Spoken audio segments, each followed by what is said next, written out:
Bienvenue à cette neuvaine préparatoire à la fête de Saint-Joseph, ayant pour thème « Montre-moi ta foi ».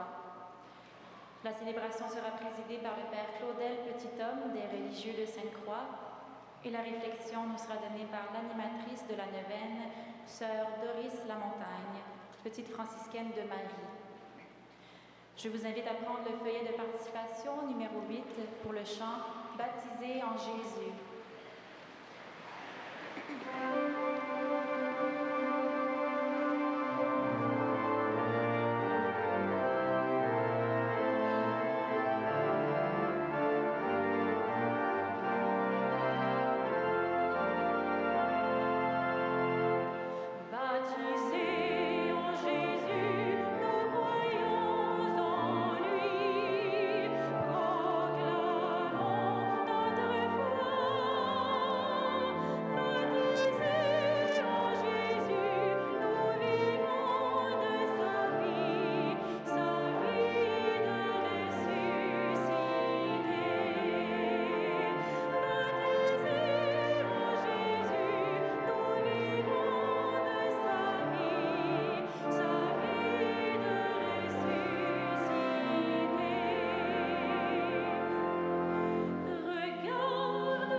Chers pèlerins, frères et sœurs, nous sommes rassemblés au nom du Père et du Fils et du Saint-Esprit.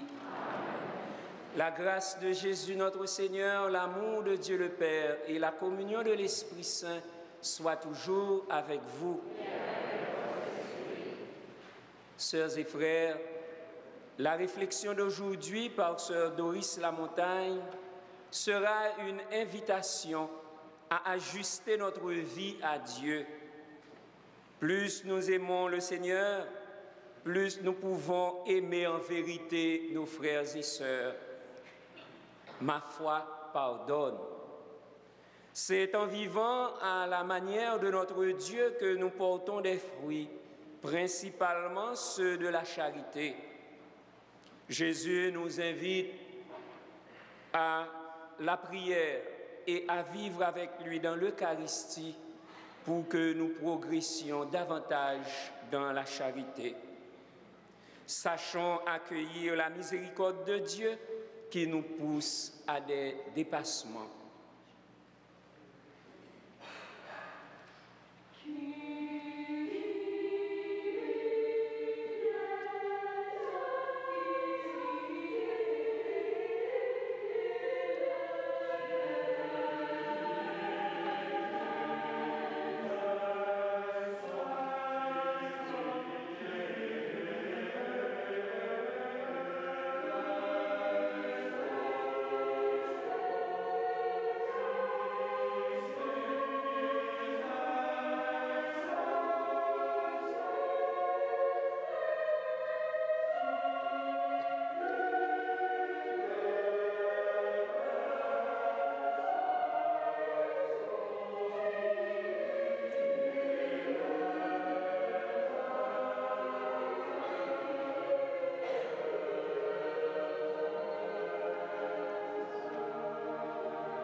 Que Dieu Tout-Puissant nous fasse miséricorde, qu'il nous pardonne nos péchés et nous conduise à la vie éternelle.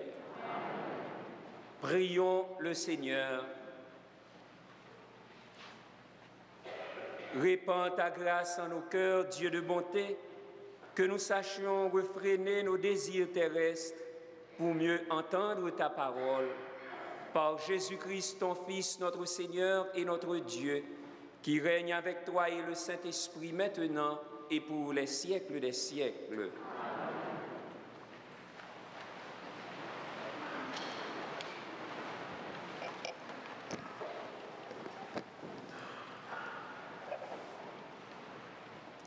Lecture du livre d'Osée.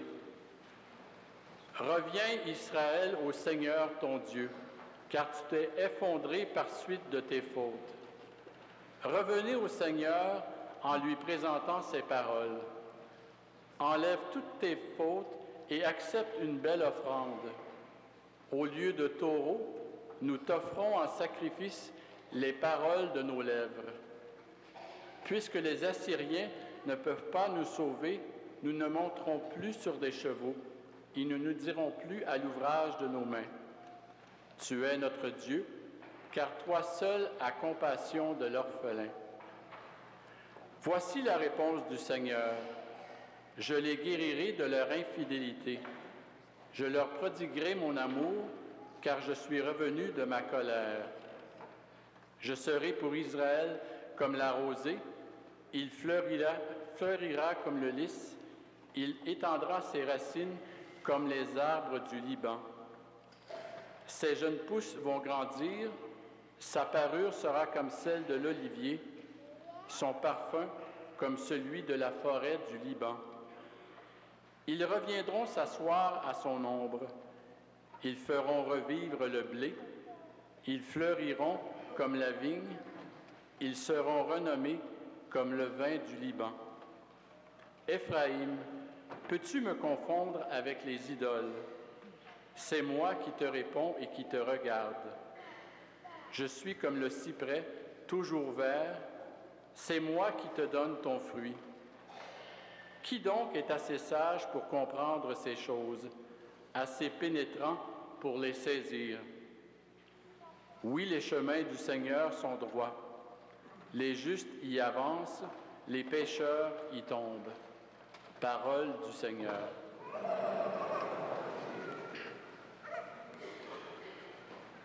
Comme le psalmiste, nous connaissons le Seigneur. Il est amour et tendresse, et son pardon nous renouvelle. Au numéro 9 du feuillet, aujourd'hui, ne fermons pas notre cœur, mais écoutons la voix du Seigneur.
Le Seigneur soit avec vous. Évangile de Jésus-Christ selon saint Marc.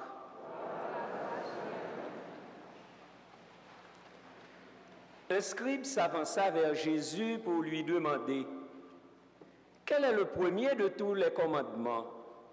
Jésus lui fit cette réponse « Voici le premier. Écoute, Israël, le Seigneur notre Dieu est l'unique Seigneur.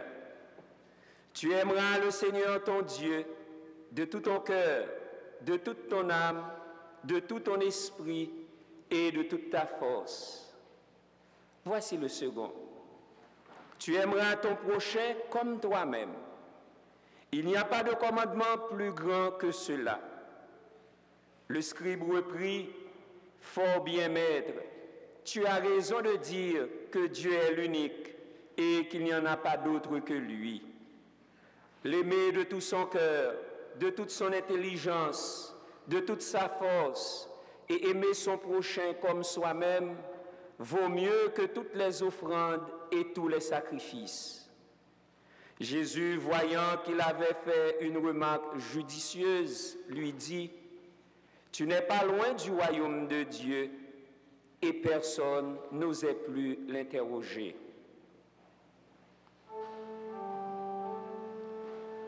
Acclamons la parole de Dieu. Louange à toi, Seigneur Jésus.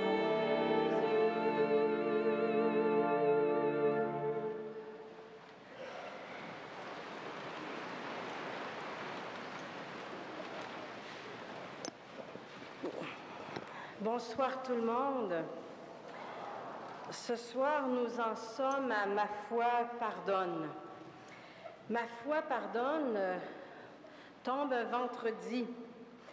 Dans l'Église, le vendredi est un jour important puisque nous sommes appelés comme croyants le vendredi à méditer sur la croix du Christ. Et méditer sur la croix du Christ, c'est méditer sur la miséricorde de Dieu. Dans la parole de Dieu que nous venons d'entendre, on se rend compte que c'est l'amour de Dieu qui est premier. Et cet amour ne se dément pas. Mais cet amour implique de revenir constamment vers Dieu. Revenez au Seigneur, car tu t'es effondré par suite de tes fautes. Mais ce qui est encourageant, c'est que Dieu guérit l'infidélité et lui prodigue son amour. Dans l'Évangile, Jésus nous rappelle le plus grand commandement. Aimer le Seigneur son Dieu, l'unique, aimer son prochain comme soi-même.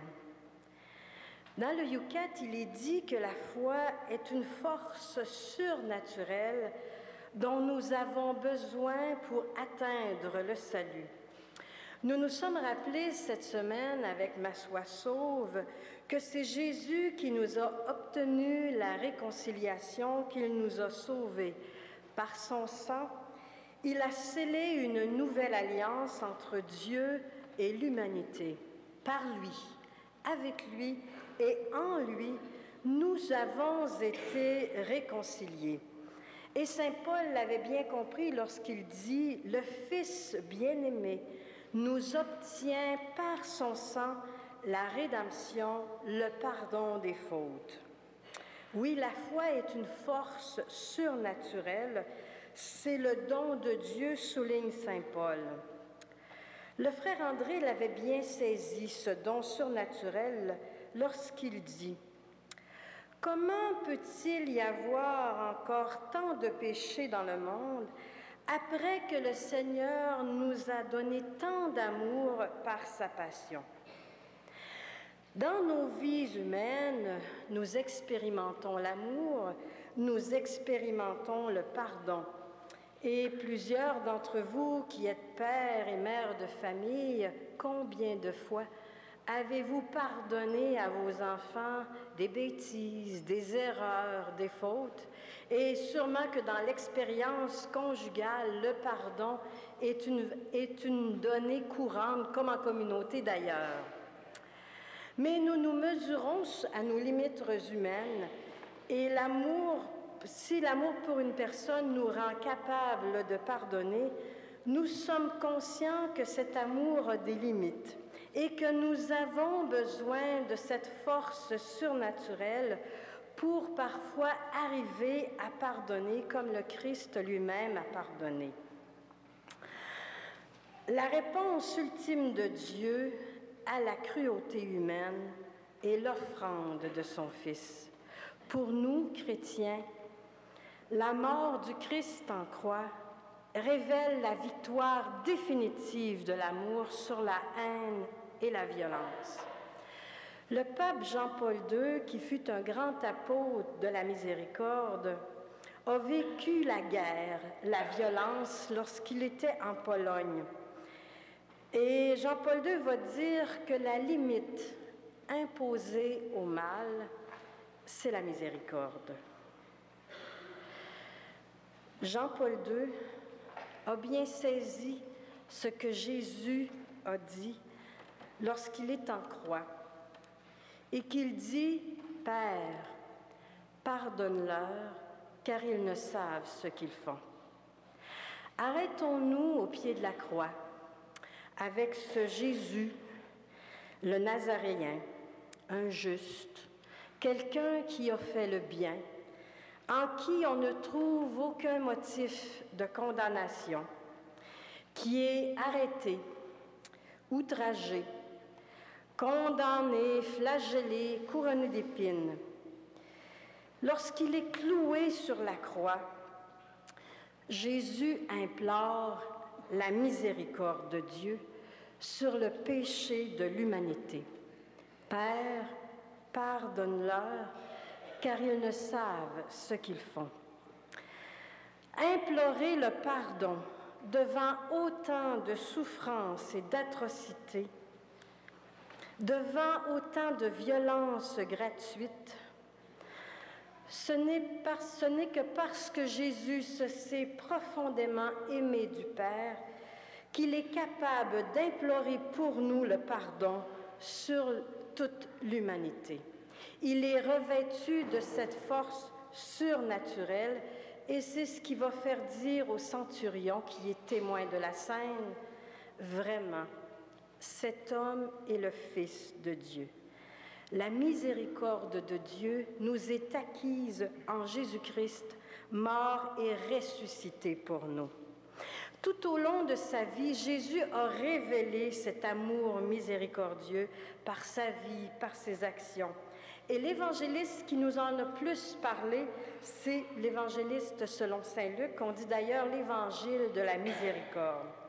En nous révélant cet amour miséricordieux, Jésus nous invite à notre tour à entrer dans cette dynamique d'amour miséricordieux et c'est pourquoi il ose dire « Heureux les miséricordieux, car ils obtiendront miséricorde ».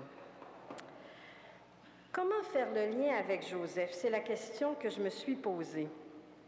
Le texte d'Osée que nous avons entendu dit « Les chemins du Seigneur sont droits. Les justes y avancent, les pécheurs y tombent. » Les justes y avancent. Joseph, l'homme juste, nous en avons la certitude. Joseph a été un homme tout au long de sa vie ajusté à cet amour de Dieu, un amour qu'il a reçu, un amour qu'il a donné.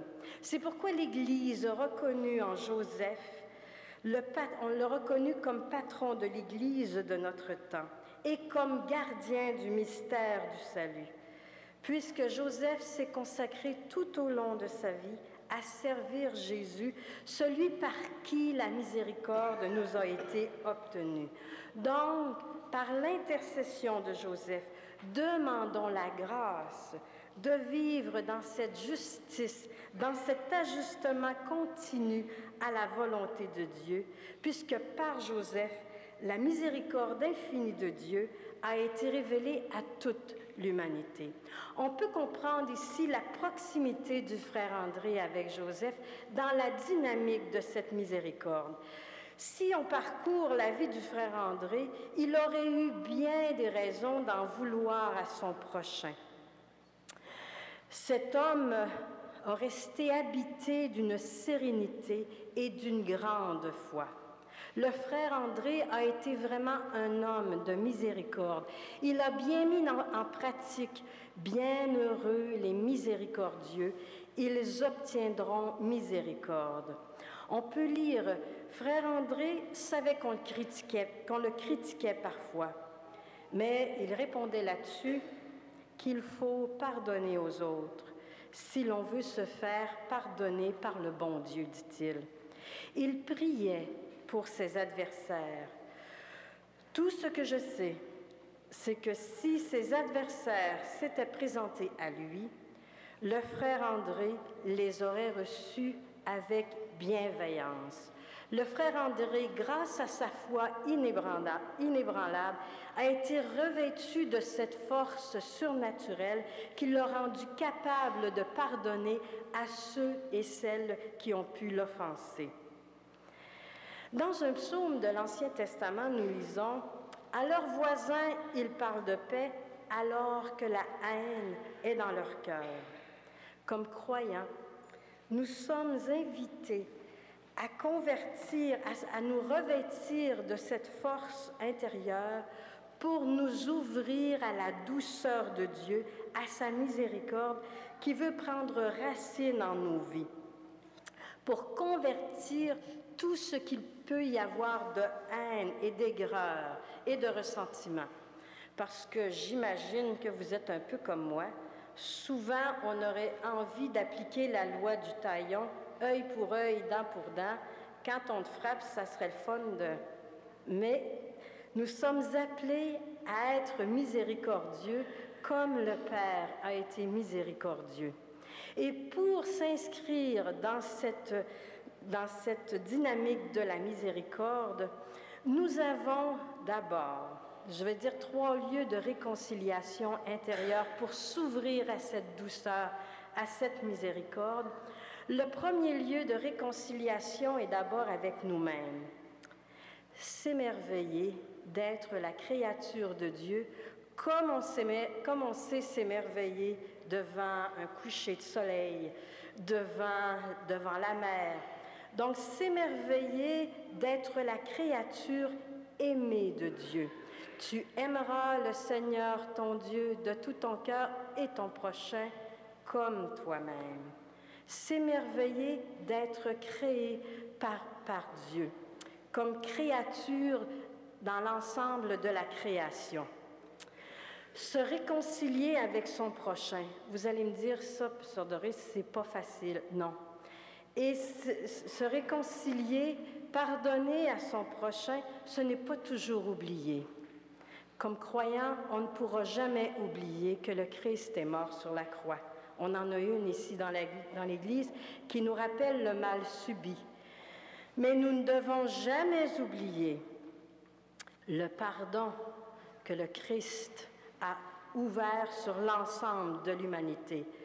Pardonne-nous nos offenses comme nous pardonnons à ceux qui nous ont offensés, puisque Jésus a dit « Père, pardonne-leur, car ils ne savent ce qu'ils font. » Dieu a la capacité de venir en nous pour nous faire entrer dans sa manière, dans cette force surnaturelle qu'il a eue pour pardonner à ceux qui l'ont offensé.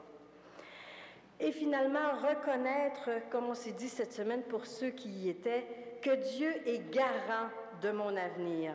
Se réconcilier, et c'est le combat de toute notre vie, avec ce que François d'Assise appelait notre sœur, la mort corporelle. C'est accueillir Dieu comme étant l'unique et le seul, capable de tout réconcilier en nous ce qui est divisé. Par sa mort sur la croix, Jésus ouvre un chemin sur la miséricorde. Jésus est venu déplacer les limites du mal.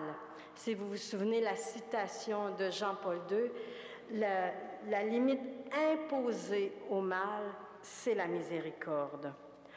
En Jésus, Nous avons acquis la victoire sur la mort et sur la haine une fois pour toutes, et les écluses de l'amour de Dieu se répandent sur l'humanité depuis plus de 2000 ans.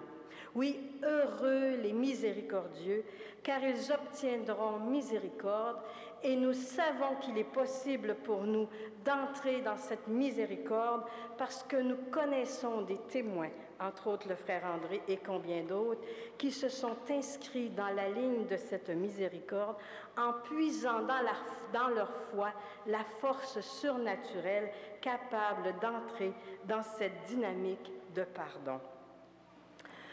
Ne laissons pas le mal prendre le contrôle de notre vie.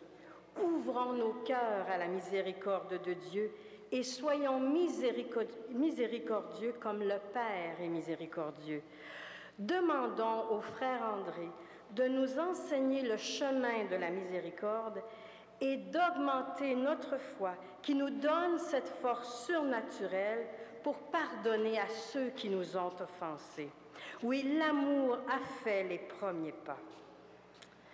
Joseph, toi notre frère, l'homme ajusté à la volonté de Dieu et qui a partagé au quotidien la présence de Jésus, viens nous aider à accueillir l'amour inconditionnel de Dieu pour chaque personne.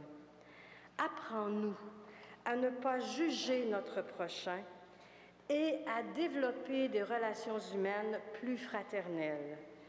Par la miséricorde de Dieu, intercède auprès de ton Fils pour qu'il nous aide à pardonner à ceux qui nous ont offensés. Amen.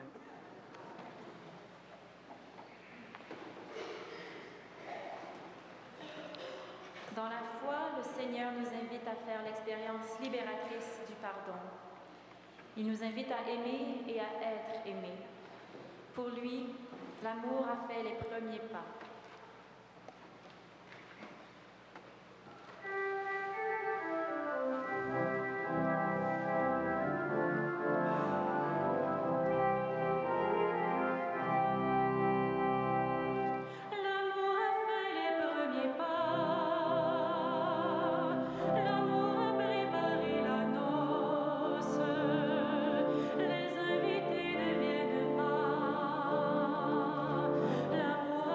Les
Prions ensemble au moment d'offrir à Dieu le sacrifice de toute l'Église.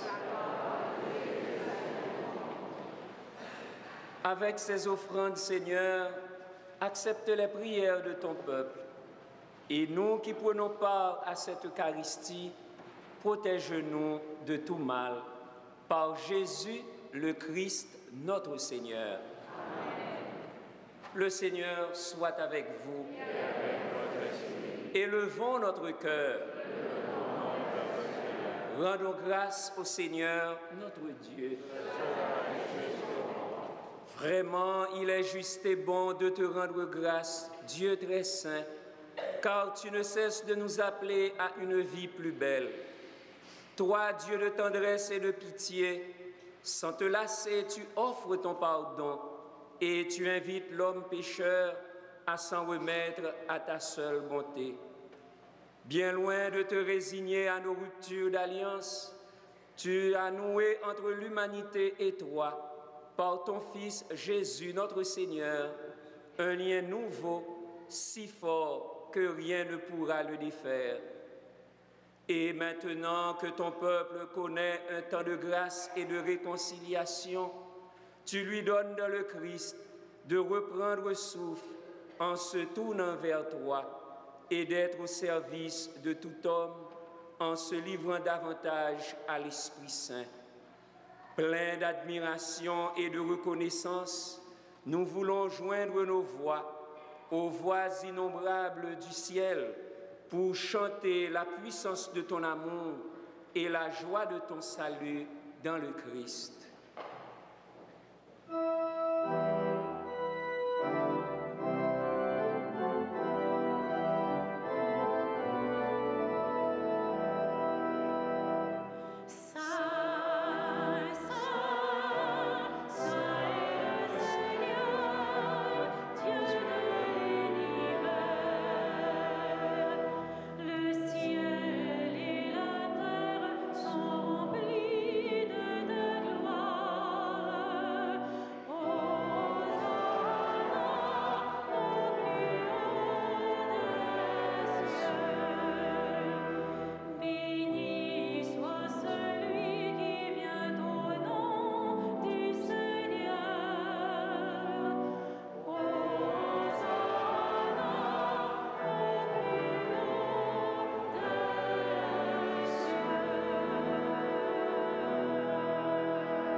Toi qui fais depuis les origines ce qui est bon pour l'homme, afin de le rendre saint comme toi-même es saint, regarde ton peuple ici rassemblé et mets à l'œuvre la puissance de ton esprit. Que ces offrandes deviennent pour nous le corps et le sang de ton Fils bien-aimé, Jésus le Christ, en qui nous sommes tes fils. Nous qui étions perdus, incapables de nous rapprocher de toi, tu nous as aimés du plus grand amour. Ton Fils, le seul juste, s'est livré entre nos mains et fut cloué sur une croix. Mais avant que ses bras étendus dessinent entre ciel et terre le signe indélébile de ton alliance, il voulut célébrer la Pâque au milieu de ses disciples.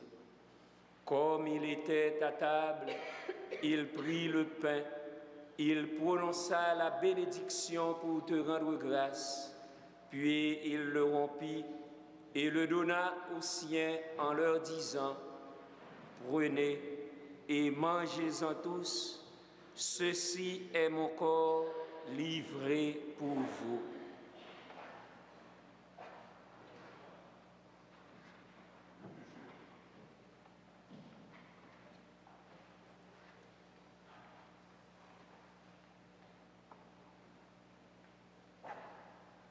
À la fin de ce dernier repas, sachant qu'il allait tout réconcilier en lui par le sang de sa croix, il prit la coupe remplie de vin Il te rendit grâce encore et la fit passer à ses amis en leur disant, « Prenez et buvez-en tous, car ceci est la coupe de mon sang, le sang de l'alliance nouvelle et éternelle, qui sera versé pour vous et pour la multitude en rémission des péchés.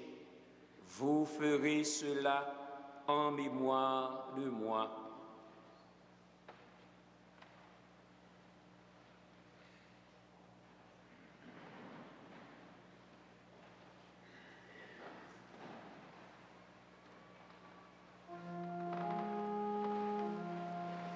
Il est grand le mystère de la foi. Nous proclamons ta mort, Seigneur Jésus. Nous célébrons ta résurrection. Nous attendons ta venue dans la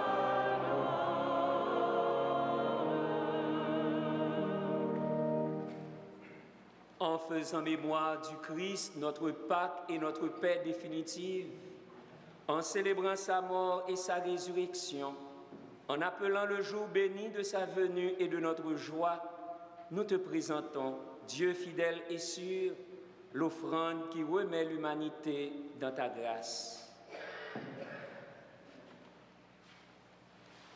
Regarde avec amour, Père très bon, ceux que tu attires vers toi, leur donnant de communier à l'unique sacrifice du Christ, qu'ils deviennent ensemble, par la force de l'Esprit, le corps de ton Fils ressuscité, en qui sont abolies toutes les divisions. Tiens-nous les uns et les autres en communion d'esprit et de cœur avec le pape Benoît, notre évêque Jean-Claude. Aide-nous à préparer la venue de ton règne jusqu'à l'heure où nous serons devant toi, saints parmi les saints du ciel, aux côtés de la Vierge Marie, Saint Joseph son époux, des apôtres, Saint André Bessette, avec nos frères qui sont morts et que nous confions à ta miséricorde.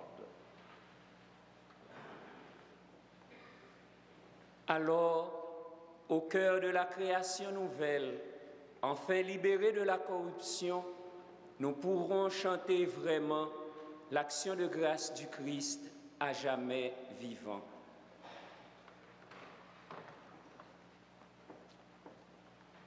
Par lui, avec lui et en lui, à toi, Dieu le Père Tout-Puissant, dans l'unité du Saint-Esprit, tout honneur et toute gloire pour les siècles des siècles.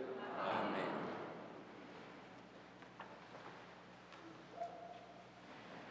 Comme nous l'avons appris du Sauveur et selon son commandement, nous osons dire: Notre Père qui es aux cieux, que ton nom soit sanctifié, que ton règne vienne, que ta volonté soit faite sur la terre comme au ciel. Donne-nous aujourd'hui notre pain de ce jour.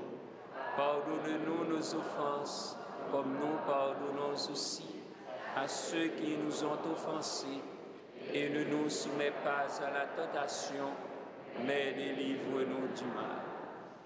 Délivre-nous de tout mal, Seigneur, et donne la paix à notre temps. Par ta miséricorde, libère-nous du péché. Rassure-nous devant les épreuves, en cette vie où nous espérons le bonheur que tu promets et l'avènement de Jésus-Christ, notre Sauveur.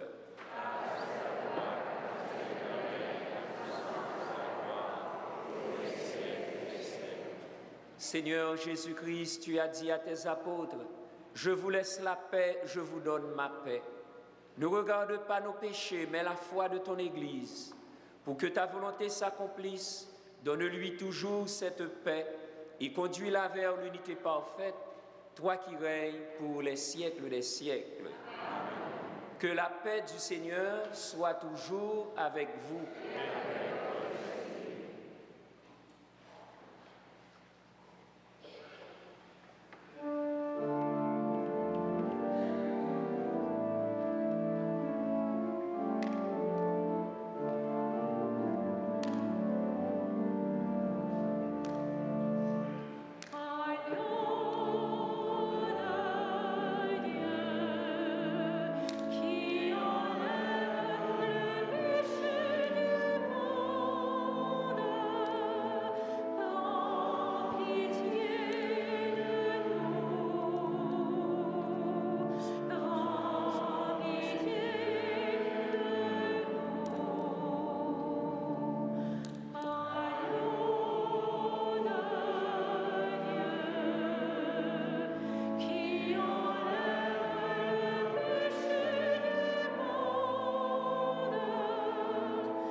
Heureux les invités au repas du Seigneur. Voici Jésus, l'agneau de Dieu qui enlève le péché du monde.